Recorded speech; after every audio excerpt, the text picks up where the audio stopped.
J'interviens ici comme leader politique de la République démocratique du Congo au nom de la convergence des forces pour la renaissance du Congo. C'est une déclaration politique en état d'urgence parce que le Congo se trouve dans une situation grave. Et ma déclaration, c'est que, en tant que leader politique et au nom de la convergence des forces pour la renaissance du Congo,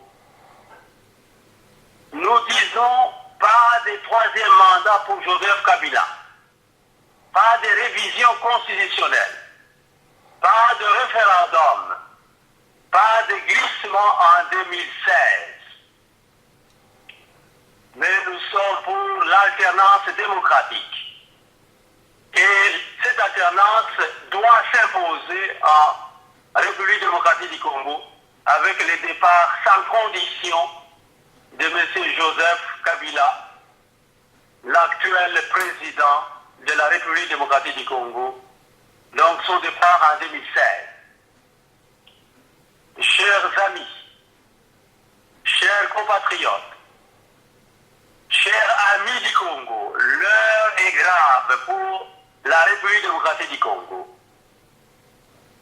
Si nous ne nous réveillons pas pour mettre fin à la balkanisation de notre pays, ça sera trop tard.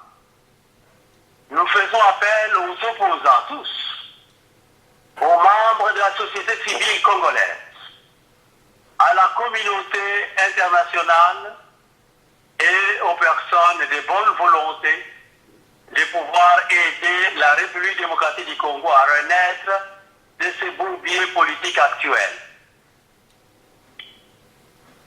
En République démocratique du Congo, nous avons maintenant plusieurs partis politiques. C'est une chance, c'est une grâce, c'est une bénédiction, c'est un signe manifeste de la conscience politique et de la pertinence que la politique intéresse les peuples congolais. Et ces derniers veulent bien s'occuper de leur pays. Parce qu'il y a belle lurette qui sont écartés de la gouvernance de leur pays. Depuis l'État indépendant du Congo avec le roi Léopold II, roi des Belges. La colonisation des Belges, 80 ans. Après les indépendances avec Mobutu. Et aujourd'hui, la famille Kabila. Il y a belle lurette, les Congolais sont écartés de la gouvernance de leur pays. On met à la tête du pays des étrangers et des vauriens. L'heure est grave parce que les Congolais eux-mêmes veulent diriger leur pays. Ils veulent prendre à main la destinée de leur pays. Ils sont capables d'en faire un paradis sur terre.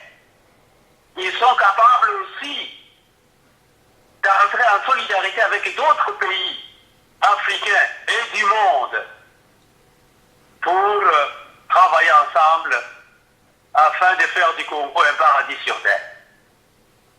Si les Congolais ne s'intéressent pas à la politique s'occupera d'eux. Effectivement, le fait qu'on ne s'est pas intéressé à la politique de notre pays, il y a eu au moins plus de 6 millions de morts et beaucoup de femmes violées en République démocratique du Congo. Et parmi les 6 millions de morts, parmi les femmes violées et violentées, grièvement violentées, chacun de nous se retrouve là-dedans. Chacun de nous fut touché, chacun de nous est en deuil par ces massacres ignobles et ces viols collectifs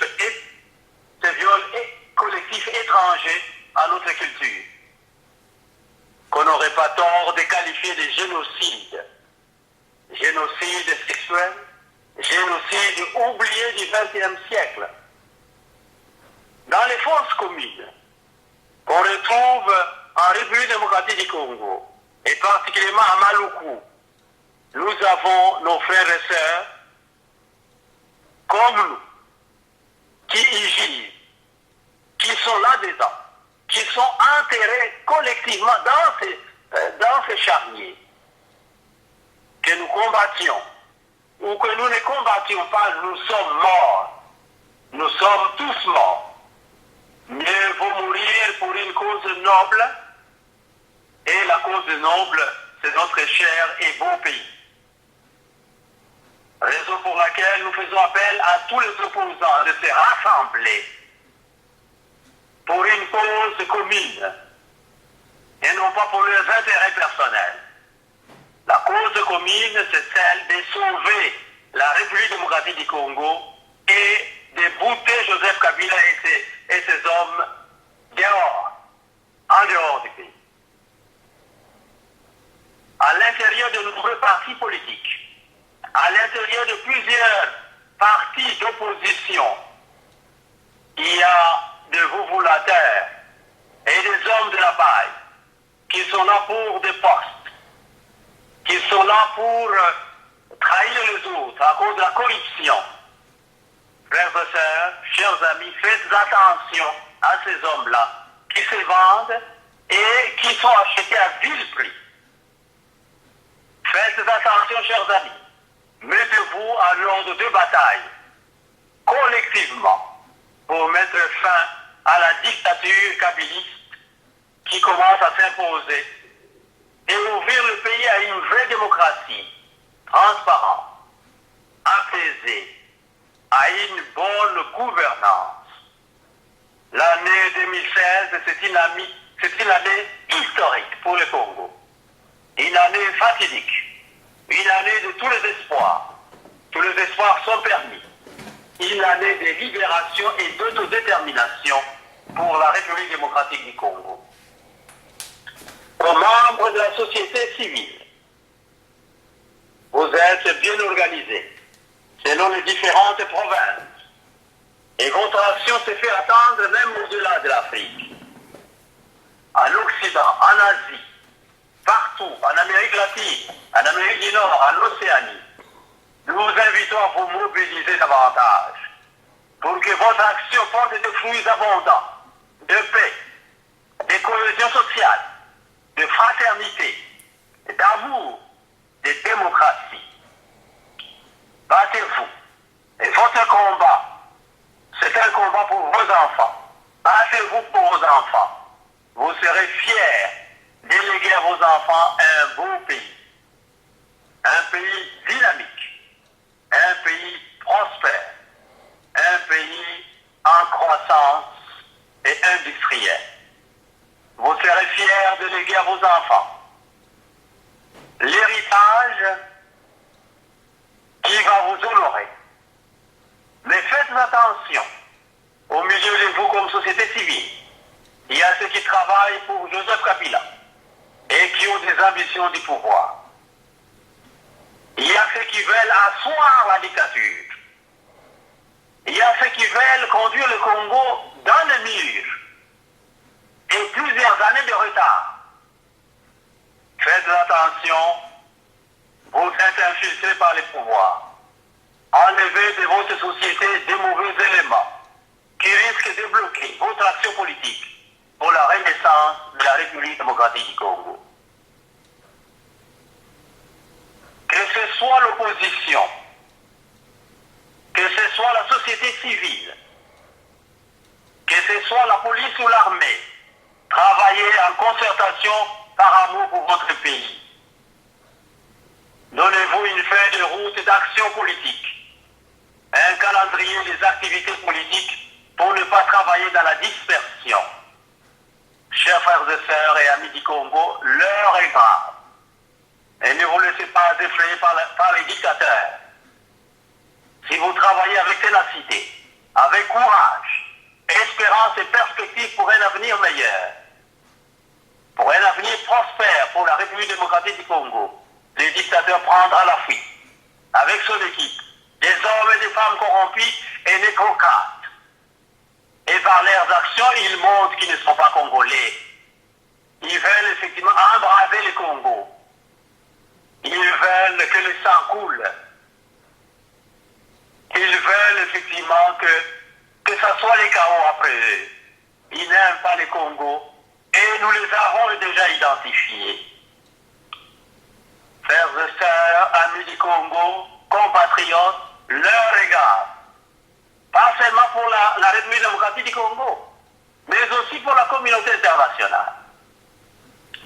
Cette dernière porte une grande responsabilité politique de pouvoir aider la République démocratique du Congo à sortir de la guerre, des massacres, des viols qui durent longtemps depuis plusieurs décennies.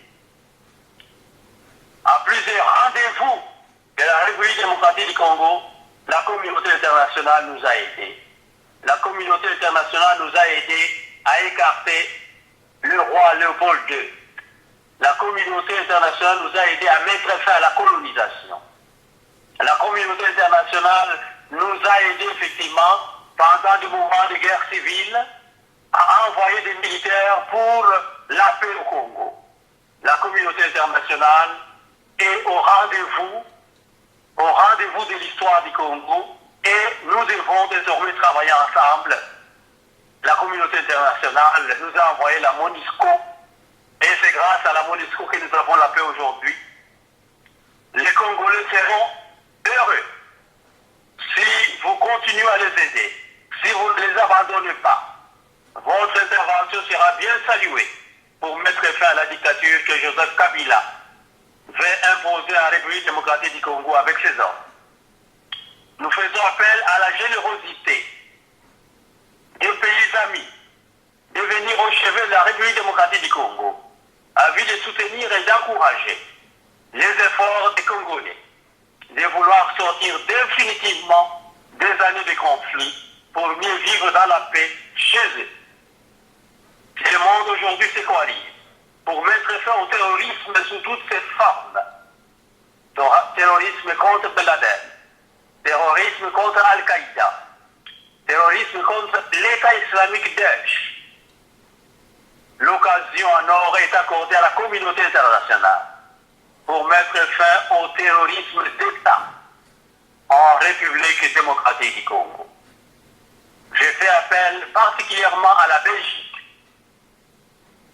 J'ai fait appel à la France, aux États-Unis, au Canada, à l'Allemagne, à la Grande-Bretagne, à la Chine et à la Russie d'exercer leur puissante diplomatie pour contraindre M. Joseph Kabila et ses hommes de quitter le pouvoir avant qu'il ne soit tard.